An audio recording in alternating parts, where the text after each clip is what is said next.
ازيكم حبايبي؟ عاملين ايه؟ يا رب تكونوا دايما بخير يا رب وسعادة يا رب. اللهم صل وسلم وبارك على سيدنا محمد. عاملين ايه حبايبي؟ زي ما انتوا بقى شايفين كده. عملت بقى الجلاش بطريقة سهلة جدا، مش هياخد يعني معاكي وقت ولا مجهود كتير ولا واقفة في المطبخ كتير، يعني خلال كده ايه 5 دقايق تكوني مجهزاها ومدخلاها الفرن، ومش تاخد معاكي اي وقت ولا مجهود، وبتعملي حاجة حلوة كده سريعة وطعمها حلو.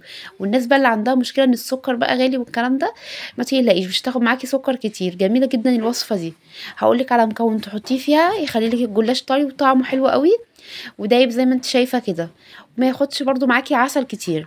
زي ما انت بقى شايفه كده، بجد شكله يعني تحفه. من فوق كده اول رقين مقرمشين والباقي كده طري. زي ما انت شايفه بجد شكله تحفه، ومش قادره اقول لكم طعمه ازاي حلو. بجد عجب العيال اول يوم، ماما طعمه بجد حلو قوي الجلاش ده. بجد لذيذ، والوصفه يعني مش مكلفه خالص، يعني ما فيهاش اي تكلفه، وتعمليها مش تاخد معاكي اي وقت خالص.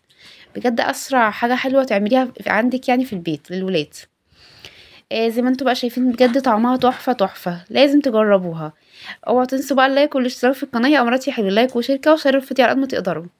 زي ما انتوا شايفين، اوعوا تنسوا اللايك والاشتراك في القناه. قمر كده زيكم والله. تعالوا بقى نشوف لفه الجلاش القمر دي. طبعا لما تيجوا تجيبوا جلاش دايما هقول لكم، لما تيجوا تجيبوا لفه الجلاش تجيبوها اللفه اللي هي ايه، مش بتاعه شركات. بتبقى احلى، اللي هي اللفه البيضه بتبقى على ورقه بيضه. دي بتبقى طعمها اجمل بكتير وانضف بكتير، بتبقاش فيها كده ايه، بتبقاش بايظه، بتبقى حلوه. زي ما انتوا بقى شايفين كده. انا فتحت كده اللفه في ايه وهقسمها كده على 2. ليه هقسمها على 2؟ عشان مش تيجي في الصينيه دي، عايزه صينيه كبيره، انا عندي الصينيه اللي عندي مش كبيره قوي. انت لو عندك الصينيه بتاعتك كبيره حطيها زي ما هي، ما تقسمهاش 2. بس انا قسمتها 2 لاني الصينيه بتاعتي مش هتيجي فيها العرض ده كله. فزي ما انتوا بقى شايفين كده، ومعايا بقى ايه، مسكت كده معلقتين سمنه كده كبار مليانين متسيحين. وبعد كده نزلت كده ايه بحبه سمنه كده في قلب الصينيه، يعني معلقتين سمنه كبار كده وسيحتهم، وبعد كده ايه هدهن بيهم. زي ما انتوا بقى شايفين كده، ودهنت كده ايه حبة سمنة كده في القعر كده. الصينية طبعا عشان الجلاش طبعا ياخد لونه، وفي نفس الوقت ايه يطحى ايه بقى ايه ما يلزقش معاكي. زي ما انتي شايفة كده. وهناخد بقى ايه جزء من الجلاش، طبعا النص احنا نص هنحط بقى بنحط الحشو، والنص التاني هنحطه قبل ما نحط الحشو. زي ما انتوا شايفين طبعا النص ده، انا يعني النص انا قسماه على نصين، اول نص بقسمه على نصين، واحط نص هنا ونص هنا، عشان الصينيه زي ما انتوا عارفين الصينيه عندي مش بتكفي. زي ما انتوا بقى شايفين كده، انا حطيت ايه بقى رقين من النص اللي هو احنا قسمناه. في نص تاني احنا قسمناه برضو اللي هو نصين، احنا كده استخدمنا نص واحد. زي ما انتوا بقى شايفين كده، بفرد الجلاش وبعدله لو في اي كده حاجه. وبعد كده بقى ادهن سمنه، وبعد كده احط بقى اي مكسرات انتي حابه تحطيها، ممكن تسيبيه ساده. بس انا كان عندي حبه سوداني على حبه كده ايه جوز الهند، فقلت ايه كده ايه هخلي كده حاجه جميله كده، تبقى الحشوه كده حلوه. خدت برضو حبه سمنه كده ايه في النص، يعني اعتبر قسمت كده معلقتين السمنه الكبار اللي انا مسيحاهم كده، قسمتهم ايه من تحت ومن النص ومع الوش. زي ما انتوا شايفين، وبعدين برضو ايه من النص كده السمنه، وبعد كده احط بقى اي حشوه انت حابه تحطيها. زي ما انت شايفه بقى كده. وصفه سهله وبسيطه جدا، بس بجد طعمها مش قادره اقول لكم، والنتيجه بجد هايله قوي. وهقول لكم بقى المكون السري اللي هو بيخلي الجلاش حلو من غير ايه ما تحطي عسل كتير. زي ما انت بقى شايفه كده.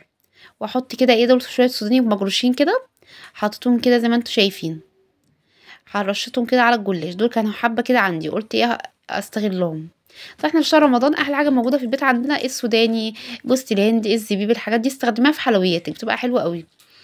ده كان بقى ايه كنت انا عاملاهم للقطايف، جوز الهند على زبيب على سوداني كده، فانا قمت ايه مسكتهم كده فضيتهم على الجلاش برضو في الحشوه في النص. بجد كان طعم الجلاش حلو قوي، كان حشوه كده مميزه، وكانت طعمها بجد حلو قوي. ممكن برضو تعمليه بالكسر لو حابه، بيبقى برضو حلو بالكسر قوي. إيه زي ما انتي بقى شايفة كده، بس انا حبيت اعمل حاجة سهلة وايه بسيطة كده، ما فيهاش يعني ايه اي حاجة، يعني حاجة كده ما تاخدش معاكي اي وقفة خالص ولا مجهود في المطبخ. وجبت بقى النص التاني اللي هو معانا اهو، وخدت نصه حطيته هنا، والنص التاني حطيته هنا، بحس ايه يكون ايه، عشان الصينيه بتاعتي طبعا زي ما انتوا عارفين مش بتاخد النص ايه. لو حطيت نص واحد في النص هتلاقيها ايه الناحيه دي فاضيه والناحيه دي فاضيه، فبقسم كده النصين على الناحيتين. زي ما انت شايفه كده. فضيت بقيت كمية بقى السمنة على وش الجلاش، وهدهنها كده في ايه بالفرشة السيليكون. زي ما انت شايفة ادهن بقى ايه الجلاش كله. طبعا هتقولي لي ليه بتدهني الجلاش قبل ما تقطعيه؟ اقول لك الصراحة كده اسهل برضو، ليه اللي انت بترتاحي له اعمليه. انا برتاح كده. لو انت هترتاحي انك تقطعيه وبعد كده تدهنيه، اعملي اللي انت تحبيه. بس هو طبعا انا بقطعه بعد ما ادهنه ليه، لاني طبعا لما بقطعه لمّا بادهنه، باقطّعه وبعد كده بادهنه، بتقعد القطع الجلاش تقعد تتزحلق منّي، مش باعرف أدهنها بصراحة باتعب أوي. فأنا باحس إن هو كده أسهل إن أنا أمسك الجلاش أدهنه وبعد كده أقطّعه. دي أسهل طريقة بالنسبة ليّا، أنا بارتاح لها أوي. زي ما أنتم بقى شايفين كده، طريقة سهلة وبسيطة جدًا بس حلوة وبجد هايلة أوي. برضه يرجع لراحتك، وإيه حسب استخدامِك برضه، حسب أنتِ بتحبي ترتاحي لإيه اعمليه طبعًا، اللي يريحِك اللي يريحكم يا أماراتي يا حلوين.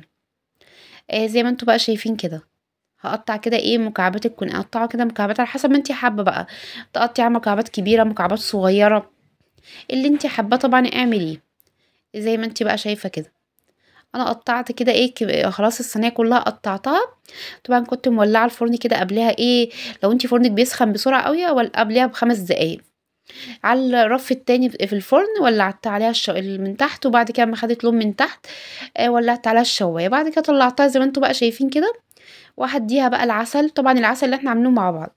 طبعًا أنتِ لو هتحطّي لها عسل هتحطّي لها عسل قد إيه، هتحطّي لها كوباية من السكر وكوباية من المَيّة، وهتحطّيها لمّا العسل يبقى معاكِ وتحطّي باكيت من الفانيليا ونُص ليمونة، أول ما العسل يغلي على طول تحطّي باكيت من الفانيليا نُص ليمونة، بس أنا عشان عندي العسل، طبعًا أنا عارفة باحط إزاي، فكوباية من السكر وكوباية من المَيّة يبقى حلو معاكِ أوي. طبعًا المكون التاني اللي هو إيه، طبعًا هتقللي من السكريات، فأنتِ كده عايزة إيه ما تحطّيش عسل كتير وعايزة تطلع معاكِ حلوة، كوباية اللبن دي ده لبن طبعًا بلدي أنا غليته ودافي كده، يعني سِبته لمّا برد وشِلت القشطة من عليه، وهو دافي حطيت عليه بقى معلقتين سكر صغيرين كده وقلّبتهم كويس أدوّبهم، وبعد كده أنزل بيهم زي ما أنتِ شايفة كده، وأنزل باللبن بمَج اللبن كلّه، المَج الموجود في كل بيت.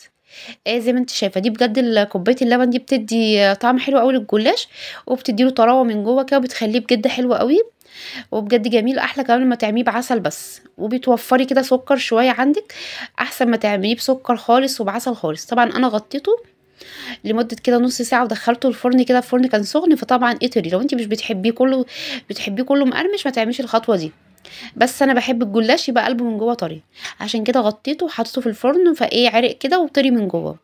كان أول رقين هُم اللي مقرمشين بس باقي الجلاش كان طري من جوّه قلبه طري. بس بصراحة أنا باحبه كده وإحنا بنحبه كده، بس لو أنتِ بتحبي الجلاش كلّه يبقى مقرمش، سيبيه زي ما هو كده ما تغطّوش وسيبيه على الرخامة، هيبقى كلّه مقرمش معاكِ وحلو. بس أنا مش من الناس اللي بتحب الحاجات مقرمشة أوي يعني، باحب يكون فيها طراوة كده، وخصوصًا الجلاش. زي ما أنتم بقى شايفين كده بجد تحفة أوي، حلو أوي، بجد طعمه مش قادرة أقول لكم يعني جميل، جميل. وأسهل حلوى ممكن تعمليها وما تاخدش معاكِ أي وقت ولا مجهود خالص، مش هتتعبي فيها خالص. يعني أنا والله حضّرتها كده وأنا واقفة باعمل الأكل، ما خدتش في إيدي حاجة. يعني فهي أسرع حاجة ممكن تعمليها، حاجة حلوة للولاد للولاد sorry. زي ما أنتم بقى شايفين كده وبُصّوا تحفة، تحفة، إيه الجمال والحلاوة دي، قمر كده زيكم والله، بجد لازم تجرّبوها، حلوى يعني جميلة، جميلة، جميلة، إيه الجمال والحلاوة دي. باي